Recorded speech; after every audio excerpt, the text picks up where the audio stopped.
The wind didn't just howl, it screamed. It ripped across the Wyoming plains like a fury, armed with ice and a hunger for anything left exposed. Snow didn't fall. It flew sideways, a blinding white curtain that had already swallowed the world. Inside the lurching stagecoach, Abigail Porter held her medical bag like a prayer. Her knuckles were white. Her breath was a ghost in the frigid air.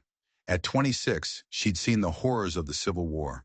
She'd held the hands of dying men. But this wild, untamed cold was a different kind of monster. "How much farther?" she shouted, her voice thin against the storm's roar. The driver's reply was a fractured curse, torn apart by the wind. "Can't say. Trail's gone." Then came a violent, sickening lurch. The horses screamed. The world tilted sideways. Abigail was thrown against the door as the coach toppled, plunging into a snow-filled gully. Pain exploded in her head. Darkness clawed at her vision. Through a splintered window, snow poured in like a hungry animal. She had traveled 2,000 miles to marry a man she'd never met. And now she was going to die in a ditch, clutching a letter full of promises that had led her to this frozen grave. Or so she thought. Abigail fought her way back from the brink. The cold was a drug, promising the sweet relief of sleep, but she refused. She was a nurse. She was a survivor. Her fingers, numb and clumsy, found her surgical scissors. She cut her way out of the ruined coach to the heart of the blizzard. The driver was half buried in the snow, his leg bent at an angle that wasn't natural. His pulse was a faint, frantic butterfly under her frozen fingertips. Then it was gone. She was alone. The horses had broken free, vanished into the white chaos. She salvaged what she could, her medical bag, a woolen blanket, and the small wooden box that held her most precious possession. And the letter that had brought her here. She tucked it inside her coat, the paper already stiff with frost. She burrowed into a snowdrift, using a piece of the wrecked coach as a roof. As darkness fell, the temperature plummeted. She thought of Boston. She thought of her sister Emily's fresh grave. She thought of the promise she'd made. "I will not die here," she whispered, her words freezing in the air. The letter was a crinkle of hope against her chest. "My name is Nathaniel Thorne. I have a daughter, Catherine, age 8, who has been without a mother for 3 years. I can offer a sturdy home, honest work, and respect." Simple words, a simple promise. It was all she had left. She spent the night reciting surgical procedures, naming every bone in the human body, anything to keep her mind from the seductive call of the cold. When morning came, the world was silent, white, and dazzling. The blizzard was gone. She was alive, but she was lost. In every direction, an unbroken sea of snow. No trail, no landmarks, just the distant, dark smudge of pine trees. She chose a direction and began to walk. Each step was a battle. The sun glared off the snow, blinding her. Her lips cracked. The medical bag felt like it was filled with stones. Just as her legs gave out, she saw it. A figure on horseback, emerging from the trees like a ghost. She raised a hand, too weak to call out. The rider saw her. He urged his horse forward, closing the distance with agonizing slowness. He was a big man, his beard crusted with ice. "Lord Almighty," he said, his voice a low rumble as he dismounted. "Where in God's name did you come from?" "The coach she rasped. "Overturned. The driver." The man's face grew grim. "I'm Thomas Wheeler, the blacksmith from Red Pine. You're lucky I checked my traps this morning." Before she could say more, her world went black. She felt strong arms catch her, the smell of smoke and iron filling her senses. She was lifted onto the horse wrapped in a thick buffalo hide. "You'll be safe now, miss." "Porter," she managed to whisper. "Abigail Porter." "Well, Miss Porter," the blacksmith said, his voice a warm anchor in her fading consciousness. "You must have an angel on your shoulder. Not many folks survive a night alone in a Wyoming blizzard." As the horse carried her toward the distant town, Abigail clutched the small wooden box inside her coat. Whatever happened next, she had survived. She had kept her promise. She had come to Red Pine to start a new life. She had no idea the life she was walking into wasn't the one she'd been promised at all. Abigail woke in a small, warm room above the blacksmith's forge. A kind-faced woman named Martha Wheeler was tending to her. You've been asleep for a full day, Martha said, offering her a cup of hot broth. Thomas and some men buried the driver and brought back your things. Her trunk, her medical bag, and the precious wooden box were safe in the corner. Relief washed over her. What brings a lady like you to Red Pine in the dead of winter? Martha asked gently. Abigail pulled out the letter. I've come to marry Nathaniel Thorne, she said, the words feeling strange and foreign on her tongue. Martha's expression flickered. I see, she said, her voice suddenly guarded. Nathaniel's place is a few miles north. He's a good man. Keeps to himself since his wife Hannah passed. His daughter Catherine is 8, Abigail added. A special child, Martha said slowly, bright as a new penny. She stood, smoothing her apron. You rest. Thomas can take you out there tomorrow. That night, Abigail couldn't sleep. She opened the small wooden box. A delicate melody filled the room. Shenandoah. The music box had been a gift from a dying soldier she'd nursed, a young man who had made her promise to find his brother. But after her own sister Emily died, the lie had become easier. She told everyone it was Emily's. The melody was a painful reminder of all the people she couldn't save. She had come here for a new beginning. Tomorrow she would meet the man who had promised her one. The next morning, Thomas Wheeler drove her out in a sleigh. The homestead was just as the letter described. A sturdy log house, a small barn, a workshop. Everything neat, everything cared for. A testament to a skilled carpenter. As the sleigh pulled into the yard, the door opened. A tall, lean man stepped onto the porch. He had a neatly trimmed beard and deep-set blue eyes that were filled with confusion. Nathaniel, Thomas called out. This is Miss Abigail Porter, the survivor from the stagecoach. Nathaniel Thorne stepped down from the porch, his eyes never leaving her face. He had a carpenter's hands and a faded scar at his temple. Miss Porter, he said, his voice cautious. I've come from Boston, she said, her own voice trembling slightly, in response to your letter. His brow furrowed. My letter? Before he could say more, a small girl burst from the house, her dark hair in 2 braids, her cheeks flushed. You came, she cried, flying down the steps. You really came. Nathaniel caught her before she could crash into Abigail. Catherine, he said, his voice stern. What is this? The girl looked from her father to Abigail, a mixture of guilt and defiance on her face. I did it, Papa. I wrote to the bride company. I copied your writing from your papers. The world tilted. Abigail felt the cold seep into her bones, a chill that had nothing to do with the snow. She pulled out the wrinkled, water-stained letter. You didn't write this? Nathaniel took it, his face a mask of disbelief. No, ma'am, I did not. He looked at his daughter, who was now staring at her boots. Catherine Grace Thorne, he said, his voice tight with a controlled anger. What have you done?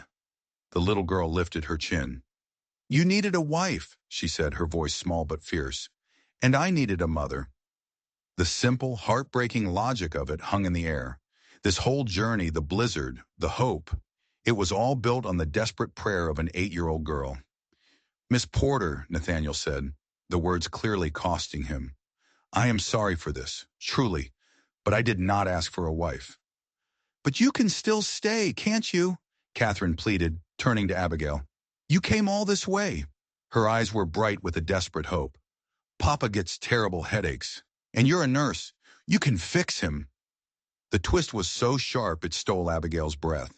She hadn't just been summoned by a lie. She had been summoned for a reason. Nathaniel's face paled. Catherine, go inside. But Abigail knelt down, meeting the child's gaze. I was a nurse, she confirmed, and I have remedies that can help with headaches. See, Papa? Catherine's face lit up. She's perfect. Inside, now. Nathaniel's voice was a low command. As his daughter retreated, he turned to Thomas Wheeler.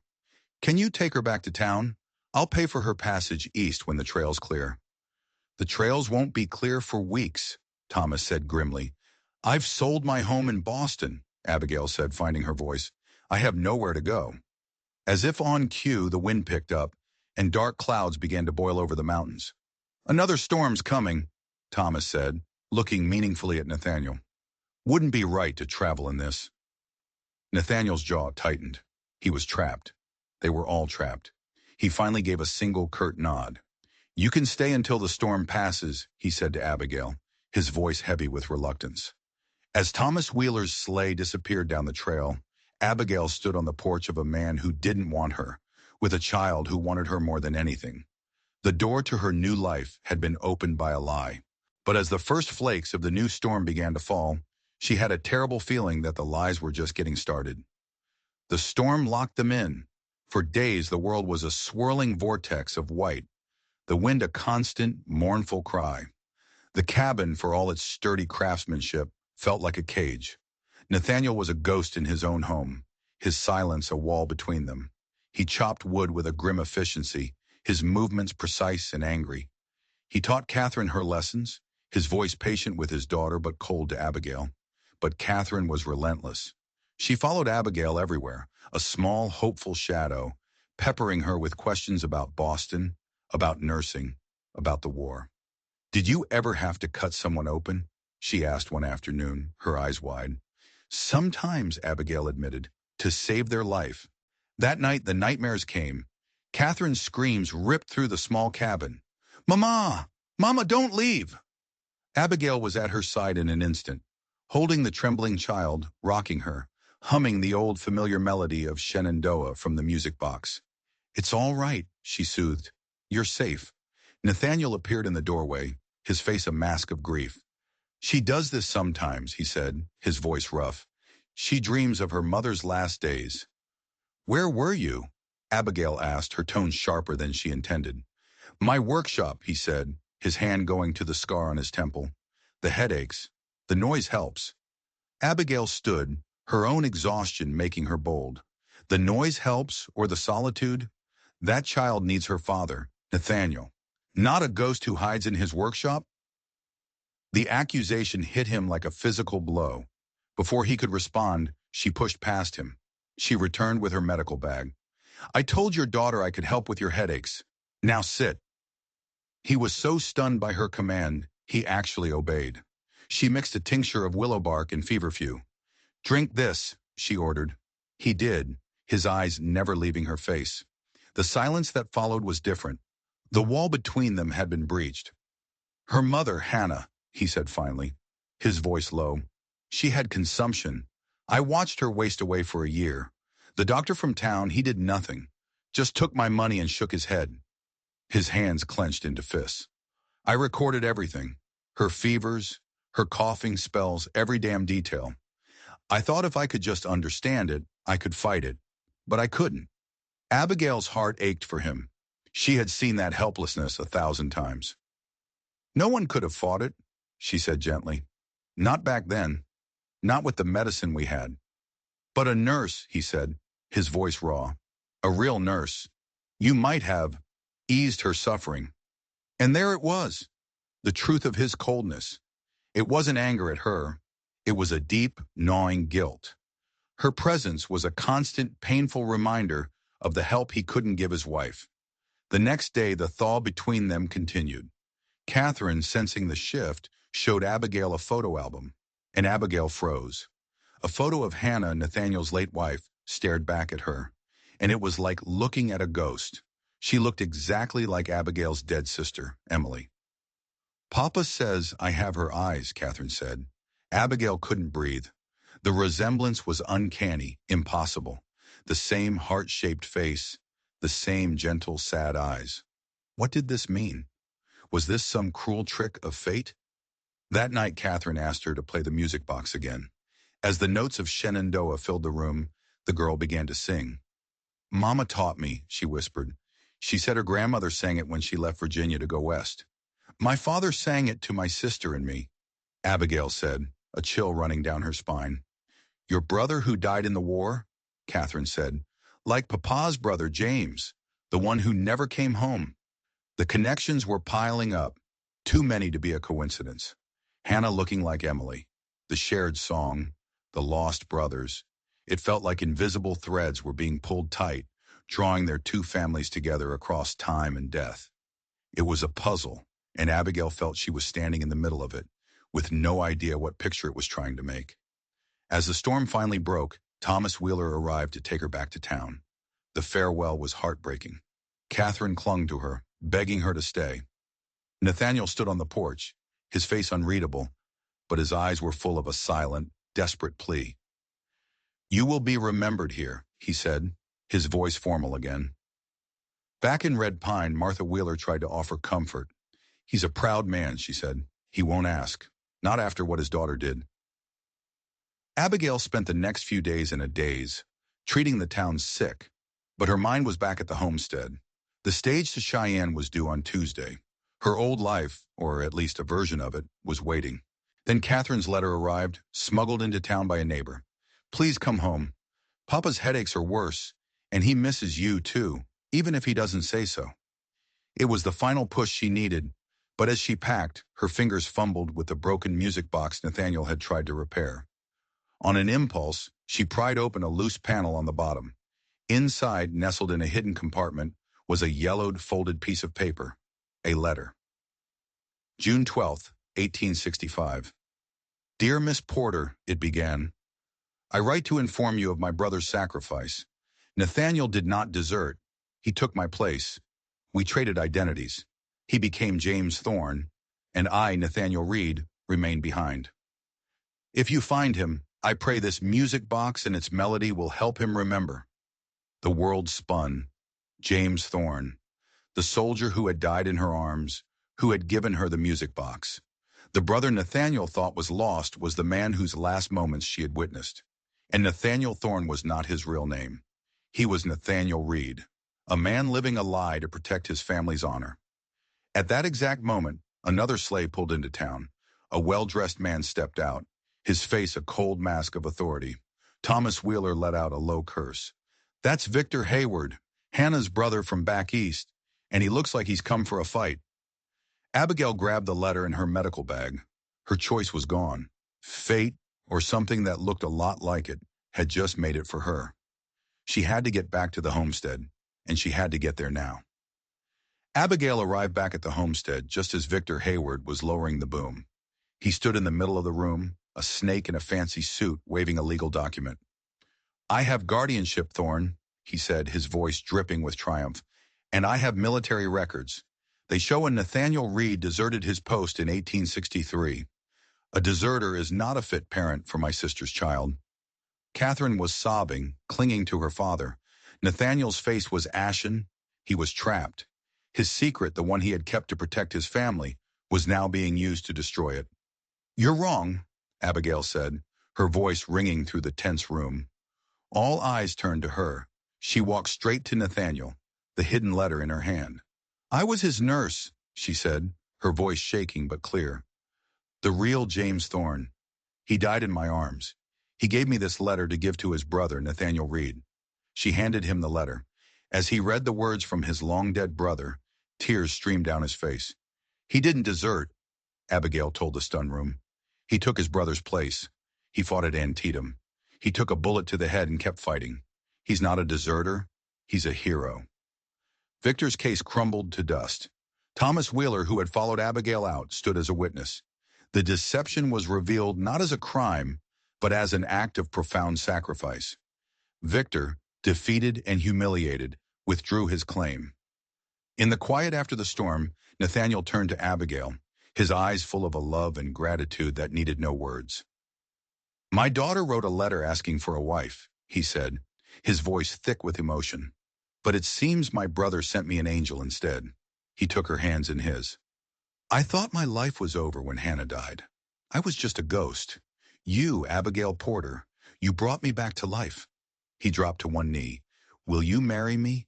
Will you be a mother to my daughter and a wife to a man who will spend the rest of his days thanking God you got lost in a blizzard?" Catherine's joyful cry was all the answer he needed. "Say yes, Mama. Say yes." "Yes," Abigail whispered, tears of her own finally falling. "Yes, I will." Their wedding was a simple affair in the small Red Pine church, the whole town in attendance. Catherine was the flower girl, scattering pine needles instead of petals. But their story wasn't over. One more twist was waiting. A few months later, a letter arrived from Boston General Hospital. They were opening a new wing for women and children. They wanted Abigail to run it. The job she had dreamed of her entire life, offered to her now, a world away. She showed the letter to Nathaniel, her heart torn. How could she choose between the calling that had defined her and the family that had saved her? Nathaniel read the letter, his face grim. "I won't hold you back, Abigail," he said, his voice heavy. "If this is what you want, we'll find a way." But Abigail had found her own way. She sat down that night and wrote a counter-proposal, not a rejection, an idea, a bold, audacious, impossible idea. She proposed a partnership, a frontier nursing school built in the growing city of Cheyenne, funded by the Boston Hospital but run by her, training local women in modern medicine, a place where Nathaniel's carpentry skills could build not just houses, but a center for healing. A place where their family could grow and their shared purpose could change the face of medicine in the West. The hospital, stunned by her ambition, agreed. Years later, the Thorne School of Frontier Nursing stood on a hill overlooking Cheyenne. Its halls were filled with the determined voices of women learning to save lives. Abigail, her hair now streaked with gray, stood on the porch of the home Nathaniel had built for them, watching their children play by the creek. Catherine, now a young woman, was her mother's right hand at the school, her sharp mind and compassionate heart a perfect blend of the two parents who had raised her. Nathaniel came to stand beside her, his arm wrapping around her waist. "What are you thinking about?" he asked. "About a letter," she said, leaning her head on his shoulder. "And a blizzard. And a little girl who knew what her family needed before they did." He smiled, kissing the top of her head. "I think," he said, "that we all found our way home." They stood together, watching the sunset paint the Wyoming sky. Their journey a testament to the fact that sometimes the most wrong turns, the most impossible situations, lead us exactly where we were always meant to be. If you believe in the power of second chances and unexpected love, do me a favor and hit that like button. Make sure you subscribe to the channel because we share stories like this every week that will restore your faith in humanity. Let me know in the comments where you're watching from and what you thought of Abigail and Nathaniel's incredible story. Thanks for being here.